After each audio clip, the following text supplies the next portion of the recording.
네,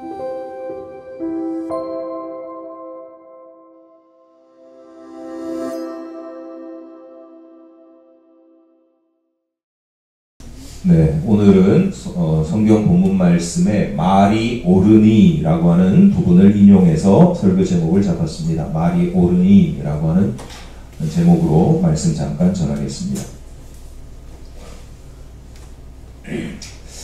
좀 조심스러운데요. 오늘 설교는 좀 시작은 부덕한 이야기, 덕스럽지 못한 이야기로 좀 시작을 해볼까 합니다. 굳이 설교에서까지 이런 이야기를 해야 되나 싶은 생각이 들어서 한참 고민을 꽤 했었는데, 그래도 워낙 세상이 험하고 또 알지 못하니 나름의 경각심을 가지고 또 분별력이 필요하겠다 싶어서 말씀드리는 것이니까 좀 이해해 주시기를 바랍니다. 무슨 얘기냐면, 요즘은 좀 잠잠해진 것 같은데 지난 연말 연초 우리나라 정치 상황과 관련해서 계속 그 매스컴에 보도되었던 그 전광훈 씨에 대한 이야기입니다. 목사냐 아니냐, 안수를 어디서 받았냐 말았냐, 교단이 어디냐 말들이 많은데 그걸 떠나서 저는 개인적으로 목사로 인정을 하지 않습니다. 이게 굉장히 저한테는 파격적인 이야기예요. 저 이런 얘기를 잘 안 하는 사람인데, 목사라는 직분이 그 사람에게 있더라도 저는 제 개인적으로는 인정을 할 수가 없어요. 이유가 있습니다. 오래전에 그분의 존재가 처음 이렇게 많이 밝혀지게 된 계기가 있는데, 그분이 했다는 아주 충격적인 발언 때문입니다.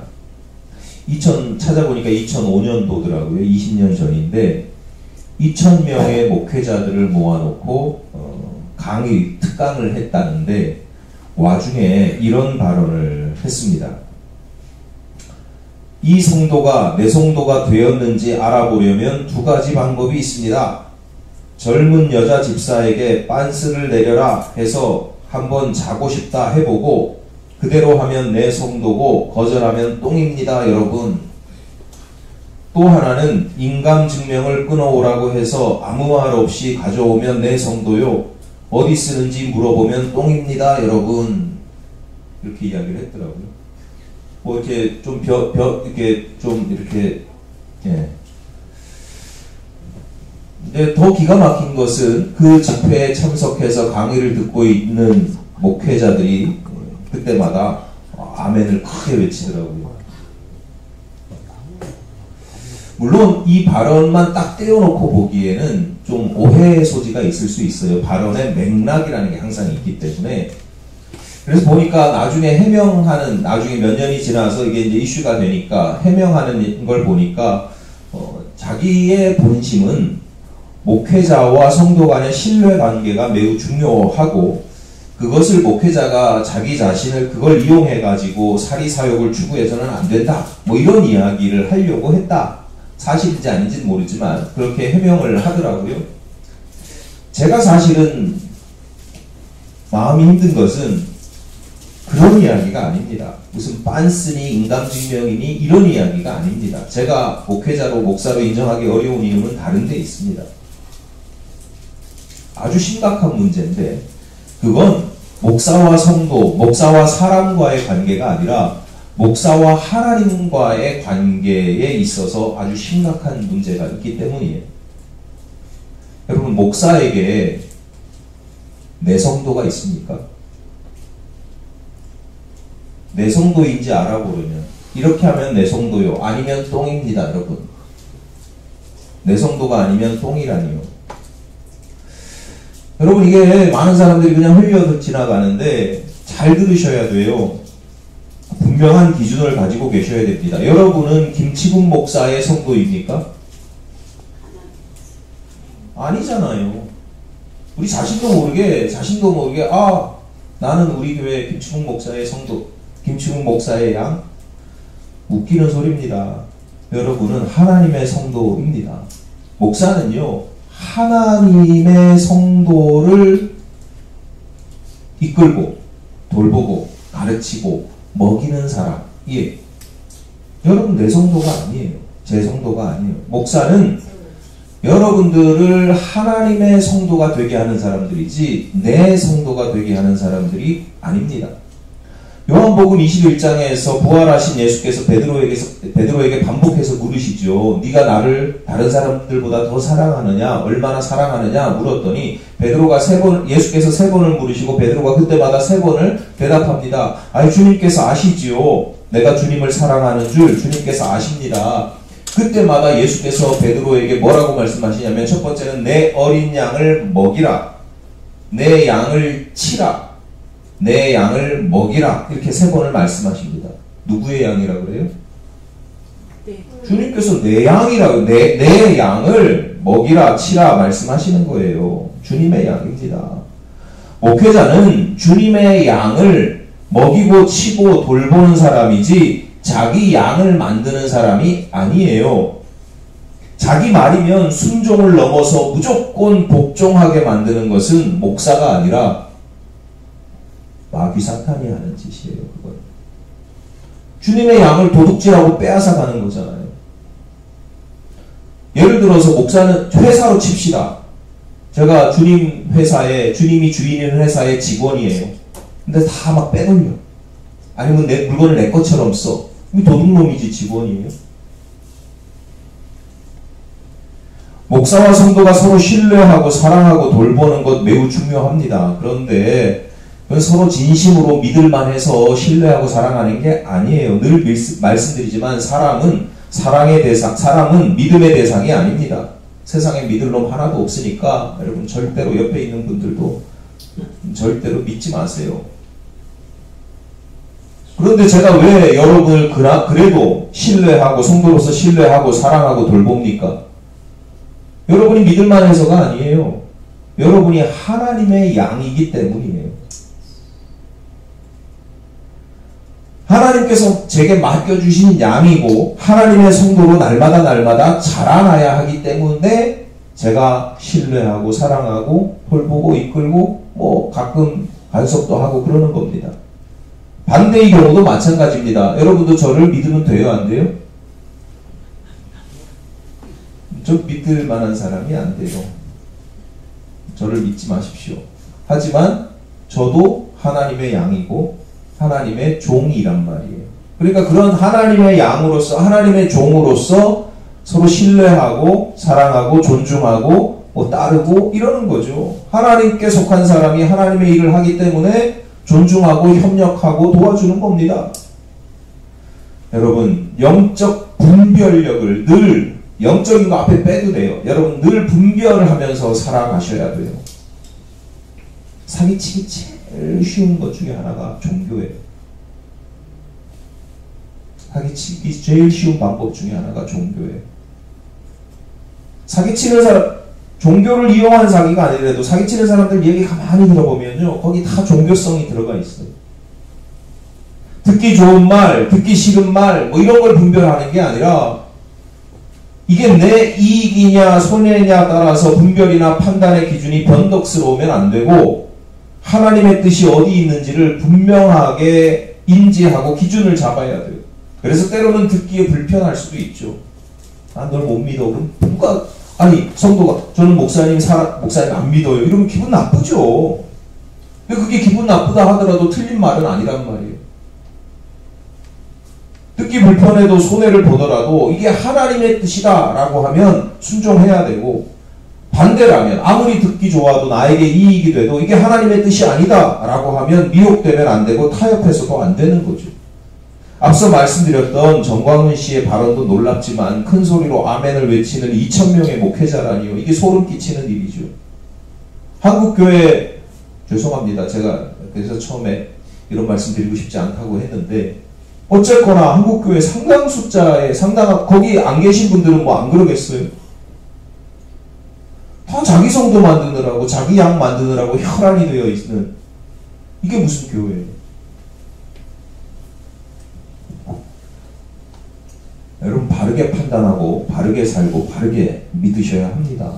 자칫 잘못하다가는 큰일 납니다. 오늘 우리가 읽은 본문이 기록된 성경이 민수기입니다. 백성 민자에 셈 숫자가 합쳐졌어요. 백성들의 숫자를 센 기록이라는 거예요. 근데 민수기 전체가 백성들 숫자를 세는 기록으로 채워지지는 않고 딱 두 번 나와요. 출애굽하면서 출애굽하기 시작하고 그리고 출애굽 끝날 때 이렇게 두 번 인구조사를 합니다.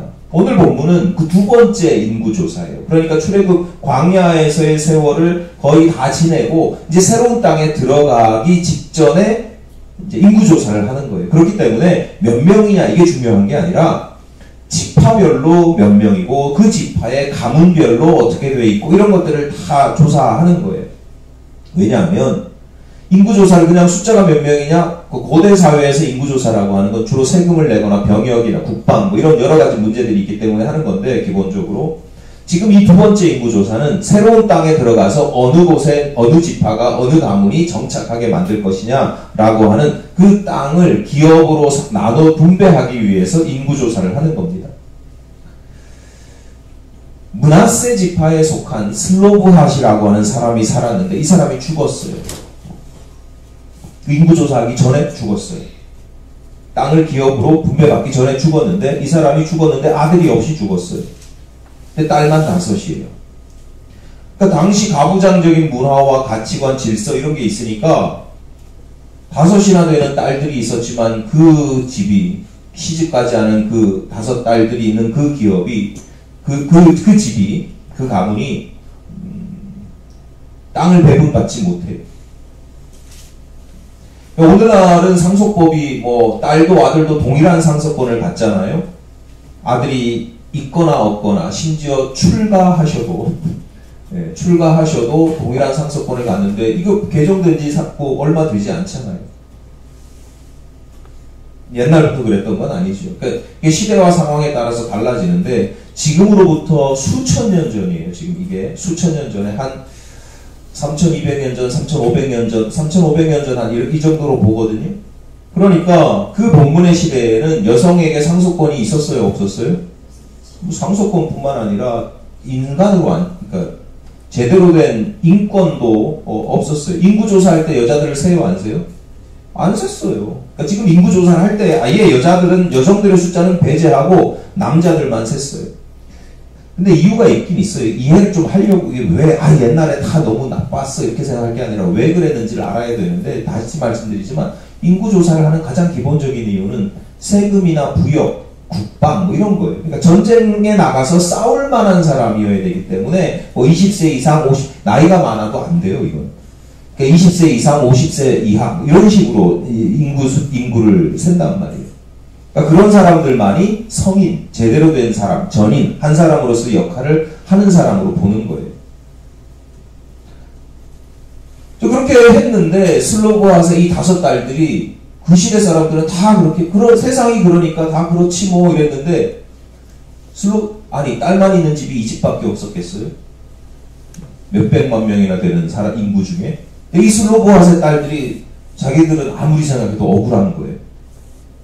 아버지가 살아계셨으면 우리도 땅을 기업으로 받았을 텐데 아버지가 돌아가셨다는 이유 하나만으로 우리가 기업을 못 받아? 그래서 그 당시 지도자였던 모세를 찾아가서 하소연하는 거예요. 이거 아무리 생각해도 이거 잘못된 것 같습니다. 불합리합니다. 불공평합니다. 아버지의 몫을 아버지가 살아계셨으면 받으셨을 그 땅을 우리에게도 주십시오.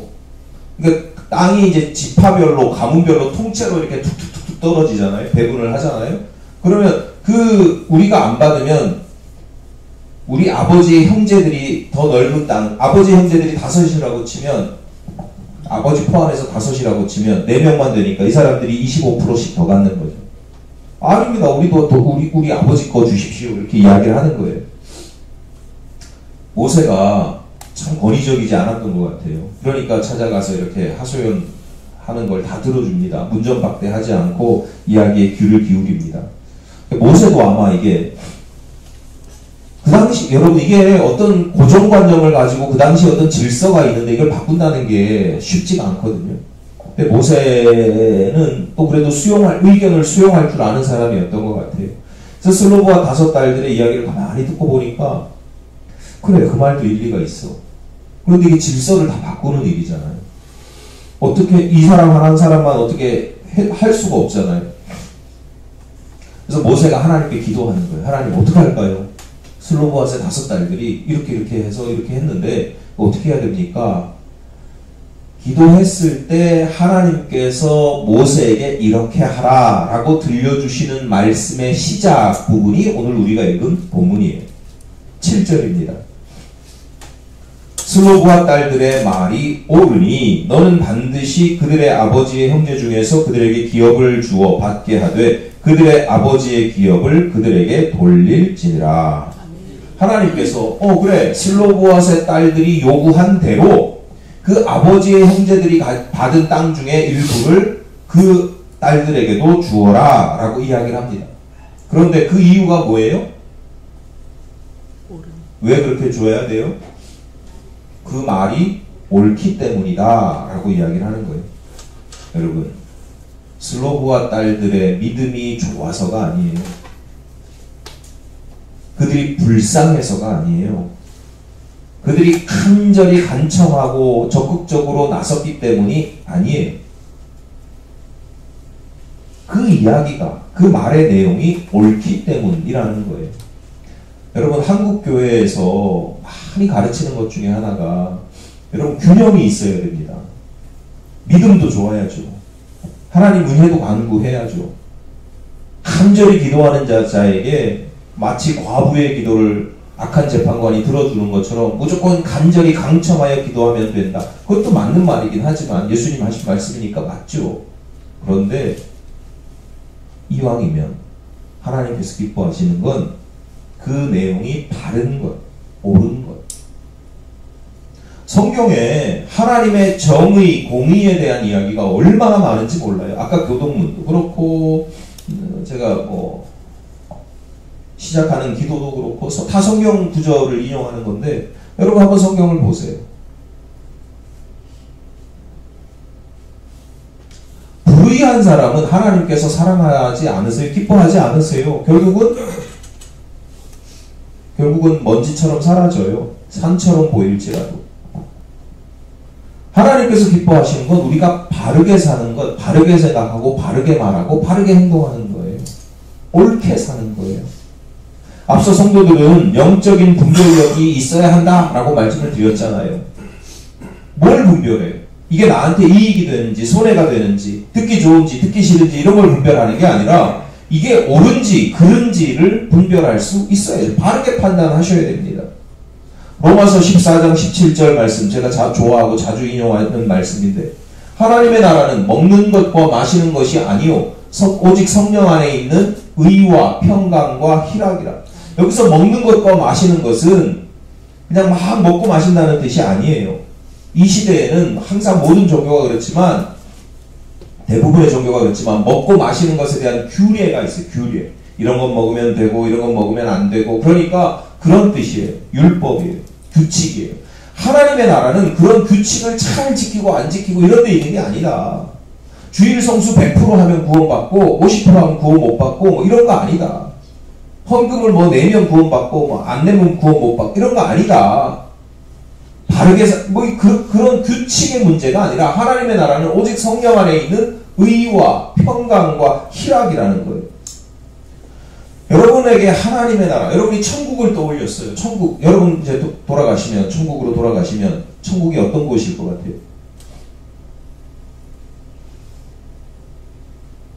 아무 생각이 없으세요? 천국이 어떤 곳이면 좋겠어요? 어떤 사람은 자기가 죽어서 임사체험을 했는데 천국에 갔더니 LG 냉장고, 삼성 냉장고, 있다고 하는 게 있더라. 이렇게 얘기를 하더라고요. 저는 지금도 기억나는 게 제가 중고등학생 때 교회 전도사님 참 좋으신 분이 계셨는데 그분에게 어떤 아이가 이제 천국이 어떤 곳이에요? 그랬더니 이제 애들마다 천국이 옛날에는 그랬잖아요. 황금길 이런 거 했잖아요. 황금을 좋아하시니까. 그래서 그 전도사님의 말씀이 잊혀지지가 않아요. 콜라를 좋아하는 사람에게는 콜라가 강물처럼 흐르는 곳이야. 이렇게 말씀하시더라고요. 우리가 생각하는 천국이라는 게 그런 거거든요. 내가 필요한 거, 내가 많이 있었으면 좋은 것, 그런 거예요. 그러니까 그 대표적인 게 뭐냐면 평강과 희락이에요. 여러분 천국이라고 하면 누구나 이야기를 하지 않아도 천국은 평안한 곳. 내가 이 땅에서 살아가는데 막 고통스럽고 걱정하고 근심하고 하루하루 바등바등하고 염려하고 이거 생각 신경 쓰고 막 불안하고 염려서 천국은 그런 곳이면 안 되잖아요. 그러니까 천국은 평강이 넘치는 곳. 그 다음에 희락이 뭐예요? 기쁜 거예요. 기쁜데 조금 기쁜 게 아니라 조금 즐거운 게 아니라 막 차고 넘치는 이 희락이라고 하는 건 차고 넘치는 기쁨을 이야기해요. 그러니까 대부분의 사람들이 천국 하나님의 나라를 이 평강과 희락의 개념, 이미지 안에서 상상을 하기도 하고 성경을 읽어도 그렇게 본단 말이에요. 예수님도 천국 잔치를 이야기하면 그 잔치라고 하는 게 즐거움, 기쁨 이런 거잖아요. 그런데 평강과 희락보다 앞서서 있는 단어가 뭐예요? 의. 천국은요 바른 곳이라는 거예요. 하나님의 나라는요 일단 제일 먼저 뭐냐? 틀리면 안 돼. 바른 곳. 하나님의 나라, 천국은 늘 말씀드리지만 우리가 죽어서만 가는 곳은 아니다. 성도들은 살아있는 동안에도 하나님의 나라를 누리면서 즐기면서 살아야 된다. 하나님의 임재, 동행, 내주, 역사하심을 경험하면서 하나님 나라, 천국을 살아야 되는데 내가 하나님 나라, 천국을 산다는 이 땅에서도 하나님 나라, 천국을 산다는 게 어떤 개념이냐? 어떤 이미지냐? 돈 많이 벌고 뭐 풍요롭게 살고 늘 삶이 평안하고 그런 것도 좋겠지요. 근데 그보다 앞서는 건 의로움입니다. 의로움. 바르게 생각하고 바르게 판단하고 바르게 살아가는 거예요. 이게 천국을 살아가는 성도의 모습이에요. 여러분 바르게 살아가시기를 바랍니다. 아멘. 내가 생각하는 바르게 하는 게 바른 삶이 아니라 성령 안에 있는 의와 성령 안에 있는 평강과 성령 안에 있는 희락입니다. 성령께서 여러분을 바르게 하시기를 바랍니다. 아멘. 자, 그러면 슬로보아스의 딸의 말이 옳기 때문이다 라고 하는 것은 그 말이 슬로보아스의 딸들이 말을 잘했다는 뜻이에요? 논리적으로 옳다는 거예요? 여성들에게 차별하지 말고 상속권 주라는 이야기예요? 하나님께서 슬로보아스의 딸들의 말이 옳으니 그렇게 해라 라고 하면서 이어서 오늘 우리는 그 앞에 두 절만 읽었지만 바로 뒤에 이어서 하시는 이와 관련되어서 앞으로는 이런 규칙을 세워서 이런 규정대로 이렇게 땅에 대해서 이렇게 하라 라고 하는 계기가 되는 게 이 슬로보아스의 딸들의 요청이었거든요. 그러니까 그 규례, 새롭게 제정되는 더 세심한 땅을 분배하거나 땅을 이제 나중에 재판하게 돼요. 이제 처음에는 분배지만 나중에 이게 누구의 땅이야 라고 할 때는 재판을 해야 되잖아요. 판결을 해야 된단 말이에요. 그랬을 때 어떤 가이드라인, 기준을 가지고 해야 되는지에 대한 그 규정을 정해 주셔요. 8절입니다. 너는 이스라엘 이게 아까 우리가 읽은 본문 바로 뒤에 있는 거예요. 너는 이스라엘 자손에게 말하여 이르기를 사람이 죽고 아들이 없으면 그의 기업을 그의 딸들에게 돌릴 것이요. 그러니까 앞서 말씀드렸던 슬로보아스의 딸의 경우에요. 슬로보아스의 딸의 말이 오르니까 슬로보아스의 딸들에게는 땅을 기업으로 줘. 그런데 슬로보아스의 딸들만이 아니고 앞으로는 모든 아들이 없는 딸들만 있는 집에도 다 똑같이 이제는 동일하게 기업을 줘라고 이야기를 하는 겁니다. 이어지는 9절입니다. 딸도 없으면 그의 기업을 그의 형제에게 줄 것이요. 아들만 없는 게 아니라 딸도 없어, 자식이 없어. 그러면 형제들에게 그의 기업을, 땅을 줘. 이렇게 이야기를 하는 겁니다. 10절, 11절입니다. 형제도 없으면 그의 기업을 그의 아버지의 형제에게 줄 것이요. 그의 아버지의 형제도 없으면 그의 기업을 가장 가까운 친족에게 주어 받게 할지니라 하고 나 여호와가 너 모세에게 명령한 대로 이스라엘 자손에게 판결의 규례가 되게 할지니라. 이렇게 이야기해요. 아니 이게 어떻게 보면 오늘날의 관점에서 보면 혈통상으로 가장 가까운 사람에게 우선권이 주어지는 게 너무 상속에 우선권이 있다는 뜻으로 이렇게 우리가 읽으니까 뭐 뻔한 이야기를, 뭐 당연한 이야기를 이렇게 하시나 라고 생각할 수도 있지요. 그렇지 않습니까? 여러분 자식이 없이 형제가 없이 죽으면 다 가까운 사람 부모가 다 지금도 그렇게 하잖아요. 그게 상식이죠. 근데 그걸 왜 굳이 하나님은 이렇게 말씀을 하시고 그걸 판결의 규례가 되게 한다. 재판의 기준으로 삼는가? 이게 오늘 본문만 읽으면 우리가 가지고 있는 상식으로만 보면 그냥 당연한 이야기인데, 이 신명기나 민수기 전체의 이 맥락을 가지고 읽으면 이게 가지고 있는 아주 중요한 의미가 있습니다. 이런 말씀을 하시는 중요한, 이게 다 설명하고 인용하고 이렇게 구절을 찾아서 말씀을 드릴 수가 없기 때문에 요약해서 정리해서 말씀드리면 딱 한 가지 단어만 생각하시면 돼요. 좀 정리된 표현을 쓰면 공공성을 이야기하는 겁니다. 주로 이제 유목과 농경으로 먹고 살아가는 이 시절이에요. 이 시절에 땅이라고 하는 건 부동산이 아니죠. 앞으로 개발될 곳이니까 내가 살 집을 지을 땅, 이런 개념이 아닙니다.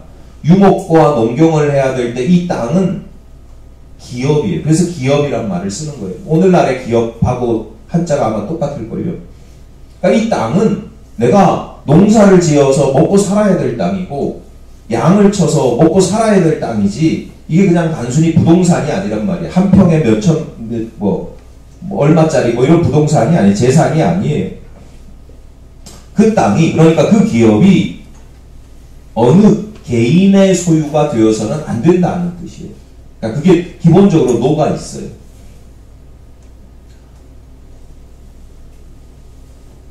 땅이라고 하는 것은 어느 가문이나 종족이나 나아가서 지파가 공동으로 소유하는 거예요. 공동으로.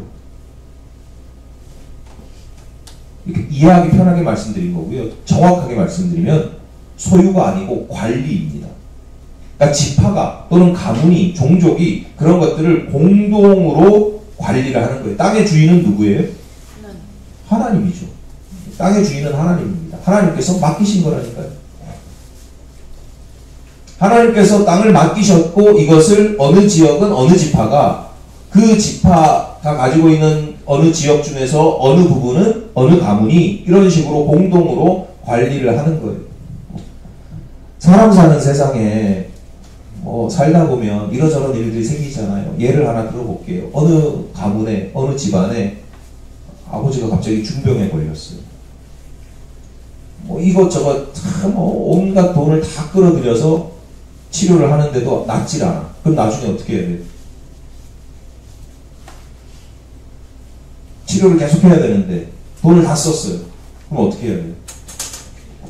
빌려야죠. 돈을 빌려야죠. 어떻게 빌려요?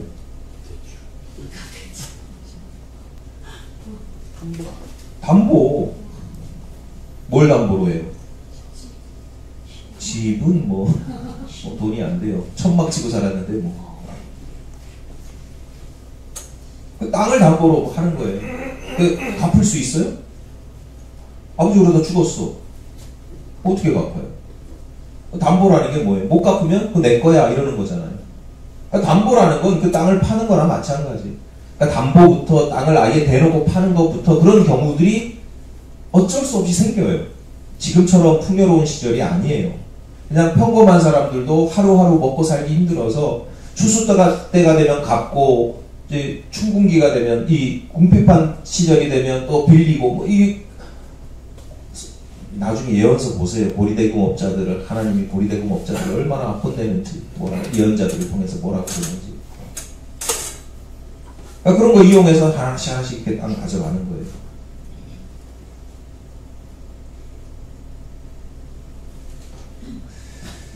그럴 때, 그 땅을 팔아야 될 때, 그 땅을 담보로 돈을 빌려야 될 때, 누구한테 팔아야 돼요?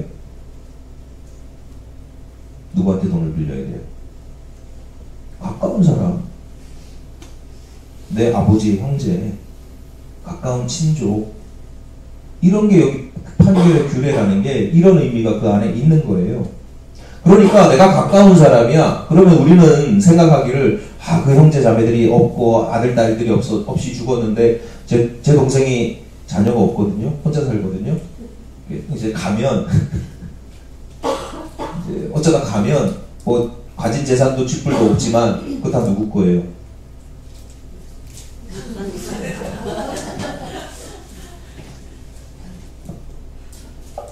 그 사람들이 그렇게만 생각한단 말이에요. 근데 오늘 본문의 구절은 그런 뜻이 아니라니까요. 땅을 상속받을 권리가 아니라 땅을 사고 그 사람, 그 가문을 돌보아야 할 의무가 그들에게 있다라고 이야기를 하는 거예요. 그러니까 그 땅의 관리권을 다른 지파나 다른 민족에게 넘기지 못해요. 우리가 해결해야 돼. 우리 안에서. 돈이 없어. 어쩔 수 없이 빌려야 돼. 그럼 내가 그 땅을 담보로 빌려주는 거예요. 그러다가 50년 지나면 그냥 무상으로 다시 돌려요. 그게 희년이에요. 하나님은 그 땅에 대해서 왜 가문이나 그런 지파별로 공동체적인 책임을 지게 하는가? 다시 말씀드리지만 그 땅이 기업이라는 게 중요해요. 아무리 가난한 사람이라도 먹고 살기는 해야 되는 거예요. 슬로보아스의 딸들의 경우에 그들이 딸들이라는 이유만으로 그들에게 땅을 주지 않으면 아니 농사를 지어야 먹고 살죠. 양을 쳐야 먹고 살죠. 굶어 죽으라는 얘기밖에 안 되는 거예요. 같은 가문이나 같은 지파가 그들로 하여금 먹고 살게는 해줘야 된다. 공동체적인 책임을 져야 된다. 가난하게 살 수는 있다. 흉년이 들면 굶주릴 수도 있다. 하지만 대놓고 죽게 할 수는 없는 거예요. 그게 공공성이에요. 반대의 경우도 마찬가지죠. 부자가 될 수도 있어요. 날마다 호화로이 잔치를 벌일 만큼 풍요롭게 수확을 거둬들일 수는 있어요. 하지만 내가 풍요롭게 누리고 살아가는데 그 옆에서 누군가가 나 때문에 죽게 만들면, 굶어 죽게 만들면 안 되는 거예요.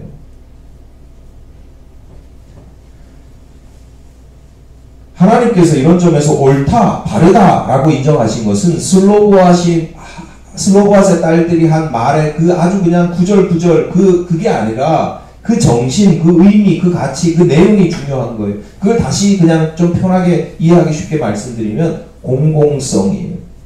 그러니까 우리가 믿는 하나님은 어떤 가치를 중요하게 여기느냐? 어떤 개인이 잘 먹고 잘 사는 것도 뭐 필요하겠지만 우리가 믿는 하나님은 공동체적인 가치에 굉장히 큰 의미를 두고 그게 하나님의 뜻이에요. 하나님께서 아브라함에게 주신 복이 뭐예요? 너는 옛날에는 복의 근원이 될지라. 그러니까 사람들이 헷갈려. 그래서 요즘은 너는 복이 될지라 이렇게. 아멘. 복이 될지라라고. 이 사람이 복이 된다는 건 이 사람이 복이야. 너는 복이 되라. 그러면 누구에게 복이에요? 주변 사람들에게. 너를 축복하는 자는 복을 받고 이렇게 나오는 거예요. 이야기가. 그러니까 하나님은 내가 하나님을 잘 믿었어. 그래서 나 혼자 잘 먹고 잘 사는 게 하나님께서 내게 원하시는 거예요? 아니라니까요. 우리가 믿는 하나님은 제대로 아셔야죠. 우리가 믿는 하나님은 공동체적인 가치를 굉장히 중요하게 여기세요. 공공성을 추구하는 것이 어떻다? 바르다. 그렇기 때문에. 공공성을 추구하는 게 그게 바르고 옳다. 그래서 바꿔 말하면 성령 안에 있는 하나님의 의라고 하는 겁니다. 그게 옳은 일이야. 한때 공무원이라는 직업이 살짝 인기가 있었어요. 왜냐하면 이제 일과 일찍 퇴근하니까 예를 들어서 일과 그 삶의 균형을 중요하게 여기게 되면서 돈 조금 더 적게 벌더라도 뭐 시간이 넉넉하니까 삶을 여유롭게 살 수 있다 이렇게 좋게 봤어요. 일찍 퇴직하고 연금으로도 살아갈 수 있으니까 부부가 공무원이면 연금으로 노후를 살아가기에 뭐 부족함은 없으니까. 그런데 그래서 막 몇백 대 1 구급 공무원 경쟁률이 막 치솟더니 얼마 있다가 금방 인기가 시들어졌어요. 젊은 아이들이 이제 해보니까 뭐 어려운 것도 있지만 근본적으로 이게 삶을 즐기기에는 공무원의 수익이 너무 적다. 내가 능력이 없으면 모르겠지만 내가 능력이 있다고 하면 차라리 돈을 더 많이 벌 수 있는 직업을 가지는 게 좋겠다. 바짝 벌어서 막 투자 잘 해가지고 40대에 왕창 벌어서 바로 40대 난 은퇴다. 파이어족 이라고 그러죠. 왜 파이어족인지 모르겠어요. 이게 우리나라 현재 분위기, 문화예요. 근데 가만히 생각해 보세요. 이게 좀 고리타분한 이야기처럼 들릴 수도 있습니다만 저는 아주 중요한 본질을 우리 사회가 놓치고 있다라고 보는데 공무원을 다른 말로 공복이라고 합니다. 공복. 복이라고 하는 건 이제 종이죠. 노비. 공공을 위한 종, 그러니까 공공을 위한 서비스를 하는 사람이에요. 그러니까 내가 공무원이 되겠다라고 했을 때는 내 삶의 가치관이 나는 여러 사람을 위해 섬기고 서비스하고, 그래서 여러 사람들이 함께 잘 먹고 잘 살고, 누군가가 소외되는 사람 없이 어디서 저 독거노인이 막 갑자기 40일 만에 시신으로 발견돼, 이런 일을 난 도저히 못 참겠어. 그런 가치관을 가진 사람들이 그런 일을 추구하고, 그런 일을 하면서 보람을 느끼고, 그래야 되는 거 아니에요? 기본적으로 공무원인데. 근데 그런 가치관은 없고, 그냥 이게 내가 얼마나 수익을 벌어들이고 내가 얼마나 삶의 시간에 여유 있는 삶을 살 것이냐, 이런 사람들이 공무원이 되니까 어떤 일이 벌어지느냐, 퇴근해놓고 연장 근무한다고 가짜로 이렇게 와가지고, 그래서 수당 타먹고, 고위공직자들은 법인카드를 사적으로 사용하고 그런 거잖아요. 수당 타먹고 사용하고, 판공비, 활동비, 특활비, 이런 걸 다 봉급으로 여기는 거잖아요. 나라에 돈이 없는 게 아니라 도둑놈들이 많다는 이야기가 나오고, 먼저 먹는 놈이 임자라는 게 나오는 거예요. 공금이니까 먼저 빼먹는 놈이 임자지. 과거에 어떤 장군이 자기가 1년 6개월 동안 받은 월급을 한 푼도 쓰지 않고 저축을 해서 집을 샀대요. 대단해 보이세요? 부러워 보이세요? 장성이 몇 년 만에 집을 사고 진급을 해서 또 1년 6개월 만인가 2년 만인가 집을 샀대요. 월급을 다 한 푼도 안 쓰고 다 모아서. 제 말이요. 생활은 뭘로 해요? 다 공금으로 했다는 거예요. 근데요, 우리 사회에서는요, 이게 능력으로 봐요. 공금을 얼마나 잘 활용해서 쓰느냐, 이걸 능력으로 본다니까요. 그러니까 이 사람이 재판을 받으면서도 내가 뭘 잘못했냐, 내가 장군으로 살아가기에 이러저러한 공금들이 나오는 거 내가 이렇게 썼는데, 기소가 되고 재판을 받는데도 잘못을 몰라가지고 판결하기 편했대요. 이게 전 아닙니다 이렇게 변명하고 이렇게 해야 헷갈리는데, 잘못한 게 없다, 나 그렇게 했다. 사적 욕망에 사로잡힌 공무원들이, 사인이면 좀 그렇다고 쳐요. 공무원이라는 건 공적인 존재잖아요. 공인이라고 하는 말, 여러분 연예인 이런 사람들은 공인이 아니에요. 유명인이지. 공인은 공무원들에 대해서 하는 이야기예요. 공적인 삶을 살아야 되는 사람들이에요. 이 사람이 공적인 삶을 살기 때문에 연금을 보장해 주는 거예요. 사적인 삶 살지 말라고.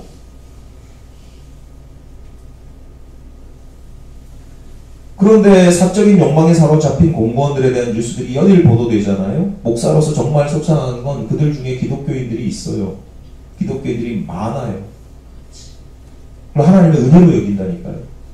내가 이런 자리에 올라갔는데, 야, 이런 것도 주고 저런 것도 주고, 여기서도 빼먹을 수 있고 저기서도 빼먹을 수 있고, 이걸 부정으로 보지 않는다니까요. 기가 찰로 드시죠. 여러분, 바르게 살아야 돼요. 성도들은 내가 가진 것도, 사적으로 내 것인 것도 내 것으로 여기지 않는 사람들이에요. 누구의 것이에요? 좀 공산주의자가 아닙니다. 누구의 것이에요? 하나님의 것이에요. 하나님의 것. 하나님께서 내게 맡기신 것이에요. 하나님께서 내게 맡기신 것을 하나님의 영광을 위하여 하나님의 뜻대로 잘 사용해야 될 의무와 책임이 있는 거예요. 날마다 호화로이 잔치를 벌이던 부자처럼 자신의 배만 불리는 게 아니라 어린 소자에게 냉수 한 그릇이라도 내어줄 수 있어야 합니다. 이걸 내가 착한 일을 해서 선행을 해서가 아니라 자신의 의무와 책임으로 여길 줄 알아야 되는 거예요. 구약 성경에 보면 공의라는 단어들이 종종 나와요. 아니, 정의라는 말도 있는데 공의, 정의 다 비슷한, 공적인 의로움, 정의, 다 우리 공의, 정의라는 게 바르다라는 뜻을 가지고 있거든요. 근데 공의라는 말이, 정의도 있는데 공의라는 말이 계속해서 나와요. 그 공의라는 뜻이 그런 거예요. 공적인 내가 어떤 그런 나눔이나 이런 하나님의 것으로 나누면서 그것을 나누는 게 선행이나 잘하는 짓이 아니고 그럼 마땅한 의무와 책임이기 때문에 공의, 그건 바르게 사는 거야 라고 이야기를 합니다. 신명기 16장 20절입니다. 함께 읽겠습니다. 시작. 너는 마땅히 공의만을 따르라. 그리하면 네가 살겠고 내 하나님 여호와께서 네게 주시는 땅을 차지하리라. 공의, 공공성을 추구하는 삶이 하나님께서 바르게 여기시는 삶이고, 하나님은 그런 이들이 땅, 즉 기업을 차지하게 하신다. 바꿔 말하면 땅, 기업을 관리하게 하신다. 이런 뜻입니다. 하나님이 어떤 사람에게 당신의 땅을 맡기겠어요? 그걸 잘 활용해서 공공성을 추구하면서 잘 쓰는 사람들, 이런 사람들에게 땅을 맡기신다라고 하는 거예요. 오늘 설교 주제와 관련해서 드릴 수 있는 말씀들이 훨씬 많습니다. 성경에서 곳곳에서 이런 말씀을 하니까요. 하나님의 공의, 하나님의 공공성 이런 것들을 강조하기 때문에 드릴 말씀이 많지만 시간 관계상 가벼운 이야기로 마무리하겠습니다. 뭐 법, 공의 뭐 이렇게 어려운 이야기 말고 우리의 삶에서는 어떻게 적용을 시킬 수 있느냐, 좀 가벼운가? 네, 마무리는 처음에 부덕한 이야기로 시작해서 좀 이렇게 그래서 막 끝은 마무리는 가벼운 이야기니까요. 가볍게 들으세요.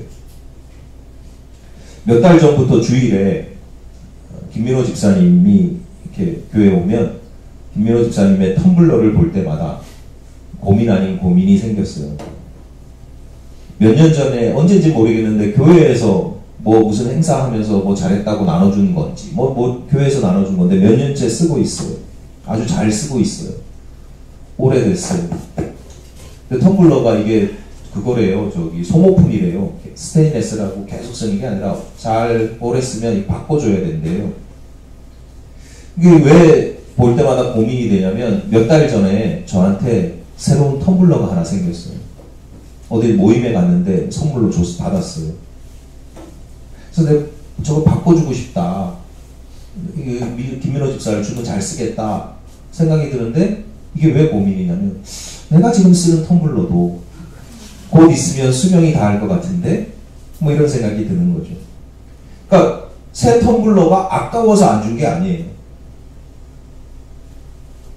누가 쓰는 게 더 효과적일까? 이런 고민을 하는 거죠. 아까워서가 아니에요. 저는 그 텀블러를 제 것이라고 생각하지 않아요. 뭐가 생기면 그걸 제 거라고 생각하지 않아요. 하나님께서 저에게 맡기신 거라고 생각해요. 그럼 맡기셨으니까 내가 마음대로 원하는 사람은 다 줘요? 하나님께서 맡기셨을 때는 좀 기본적인 원칙이 필요한 사람이 있을 거다. 그걸 소유하는 게 아니라 소유하고 싶은 욕망은 우리에게 누구나 다 있잖아요. 그러니까 어떤 사람들은 가지고 있는데도 계속 주세요. 계속 달라고 그래요. 제가 볼 때는 김민호 집사님을 주면 좋겠다라고 생각했던 건 잘 쓰니까 이걸 주면 잘 쓰겠다. 제가 뭐 김민호 집사님한테 잘 보일 일이 뭐가 있어요. 하나님은 그것을 원하는 사람이 아니라 필요한 사람이 사용하는 것을 기뻐하셔요. 그래서 오늘 예배 후에 새 텀블러를 김민호 집사님께 드리겠습니다. 새 텀블러로 바꿀 때가 되었습니다. 네. 이럴 때 보통 뭐 박수도 치고 뭐 아멘도 하고 이게 가벼운 이야기예요.